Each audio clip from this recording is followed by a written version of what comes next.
the, the struggle, right? The struggle for freedom. The struggle for freedom is a struggle to transform the situation of oppression, right? There were bars, and what I want to do is I want to transform this situation of oppression. And obviously I want to transform it into a situation where I'm liberated, right? Where I'm not confined, right? This is the goal, right? So the transformation is one of recognizing, right? First I have to recognize my oppression. I have to recognize the bar, right? Then what I need to do is I need to begin the process of dismantling these bars, right? I need to dismantle these bars, right? So you can imagine the bars being perforated. I need to dismantle these bars until I find myself being autonomous, right? I can't dismantle these bars until I recognize my confinement. Once I recognize my confinement, I can begin the process of dismantling, deconstructing the system of inherently what it is structural violence, right? The system of confinement in order to attain true liberation, true autonomy, true freedom, right? True emancipation. The situation of oppression affects both the oppressor and the oppressed, right? The oppressor is oppressed himself, right, or themselves. The oppressor is him or herself caught in this situation of oppression because I am caught in a situation where I have to, right? It's sort of like this deontological claim, right? I'm obligated to continue, by definition, the oppression of some other group, right? Insofar as I stop the oppression of another group, I lose my identity as oppressor. And trust me, there'll be somebody to quickly take my place, right? So, insofar as I hesitate, then I allow for the freedom of this other group. So I must maintain a constant pressure of oppression on targeted group in order to preserve my identity as oppressor, right? And that mandate is also a situation of oppression. The situation of oppression is different from the situation that the oppressed finds them in, because what ends up happening is that the oppressor stands outside, obviously, of this box, right, and imposes this box on another. But insofar as this is a must, right, insofar as the oppressor has to do this, right, insofar as the oppressor must do this, the oppressor is him or herself also confined, right? So it's pretty interesting, right? It's actually extremely interesting for Paulo Freire. Neither the oppressor nor the oppressed escapes the situation of oppression. The oppressed looks to the oppressor and doesn't see the box that the oppressor is in, right? And when the oppressed begin to recognize his or her own oppression, it allows the oppressor to recognize his or her own confinement as well. Wow, these people are really, really striving for their freedom. I need to reinforce my constant pressure of oppression, and then I recognize that, you know what, I don't have freedom either because I have to reinforce this constant pressure of oppression. But it isn't until there is this revolt, quote unquote, within the oppressed community that we both almost simultaneously recognize, make the first move, our situation of oppression. It's very, very difficult to explain. I wish I could sort of animate it or make it a little bit more visible, but I'll go through it one more time because I feel like I went through it a little quickly and it might not be clear.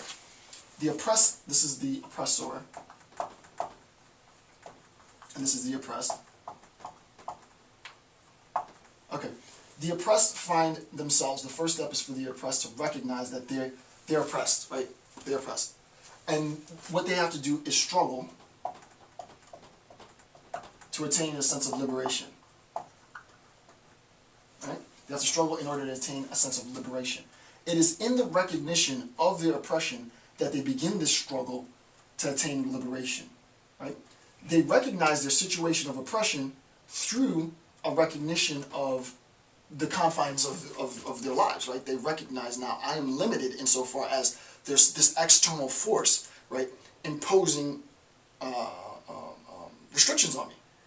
Insofar as I try to rebel against that, what ends up happening is that the oppressor, who initially perceives to be completely free, now recognizes that the oppressor has to, right, must, is obligated to sort of ramp up the oppression. If you're going to try to be really, really free, then I'm going to try even harder to impose restrictions on you and prevent your freedom.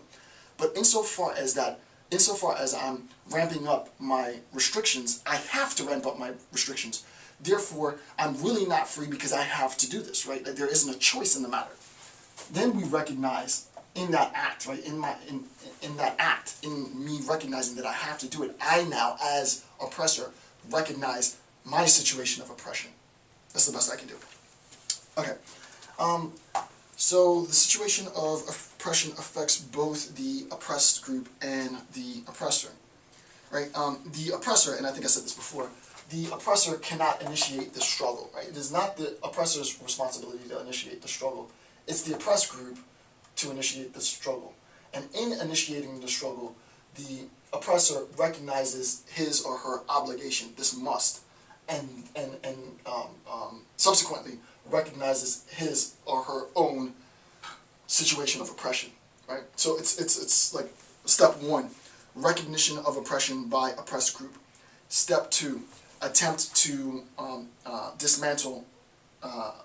Step two, attempt to dismantle situation of oppression. Step three, oppressor recognizes the attempt to liberate, the attempted liberation of the oppressed group. Step four, the obligation to reinforce oppression. Step five, recognition by the oppressor of oppressor's own situation of oppression, right? Very, very complicated stuff. Hopefully the pictures help, but that's what Freire is attempting to do. The oppressor is dehumanized by dehumanizing the oppressed, right? So remember, we said anytime we're talking about the situation of oppression, right, and we'll just have oppressor here and oppressed person here, we have humanity and dehumanization, which he talked about before. Anytime I oppress this group, I dehumanize the group. But insofar as I dehumanize the group, I'm also dehumanizing myself, right? The attempt to dehumanize the oppressed group is an act of dehumanizing myself, right? So this is really just, you should put in like scare quotes, right? This is the perception of humanity. When in actuality, what is at the substance of this is dehumanization on both parts, right? It's the dehumanization of both parts. I dehumanize myself insofar as I attempt to dehumanize you. And in the process of dehumanizing you, you are dehumanized, right? So it's this, it really is a biconditional relationship, right, of dehumanization. The act of dehumanizing you dehumanizes both you and myself.